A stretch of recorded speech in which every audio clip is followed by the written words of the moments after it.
السلام عليكم، ازيكم جميعا؟ يا رب تكونوا بخير. دي وصفة سهلة جدا وان شاء الله مكون احنا تقريبا بنستخدمه دايما في الاكل بدون اي نوع من انواع الطحين. للناس اللي نفسها تاكل خبز ومش متوفر اي نوع طحين. انا هجيب كوب من العدس الاصفر، انا هنقعه في مية سخنة او مية مغلية ساعة ساعتين او حسب ما انتي هتبدأي فيه امتى تقدري ان انتي تصفيه وتشتغلي بيه على طول.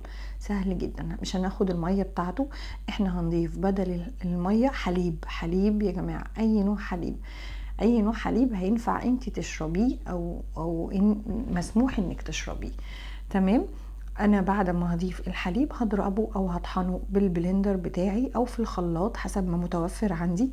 هضيف عليه بقى زيت الزيتون من معلقتين كبار لتلاتة، 2 بيض بدرجة حرارة الغرفة، زائد بقى التوابل بتاعتي بعد ما نضربهم او هنطحنهم بالبلندر بتاعنا او المضرب. اضيف الملح، انا بحب احط كمون وبحب احط ثوم باودر وطبعا انا حطيت ده بيكنج باودر حوالي معلقة كبيرة.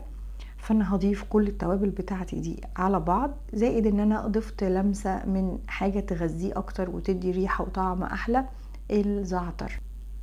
انا بحس ان هو بيدي طعم كده وريحه وغذاء طبعا، فانا حبيت ان انا اضيفه، ودي اوبشن يعني حاجه اوبشنال، يعني انت ممكن ما تضيفيهاش اصلا. زائد بقى ان انا بحب الخضار او الخضره، كزبره، بقدونس، الحاجه اللي بتدي برضو طعم وغذاء وريحه، انت تقدري ان انت تضيفيها وتدي لمسه للخبز بتاعك اللي بتحبي انت تاكليه.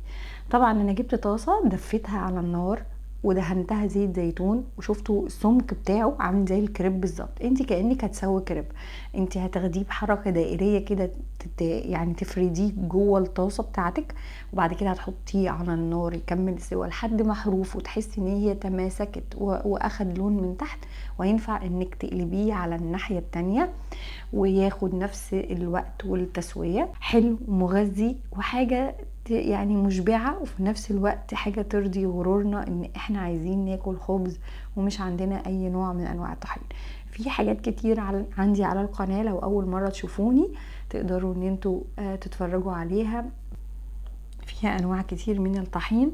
وما تنسوش تدعمونا بلايك، ولو عجبتك الوصفة ياريت تكتبيلي في التعليقات.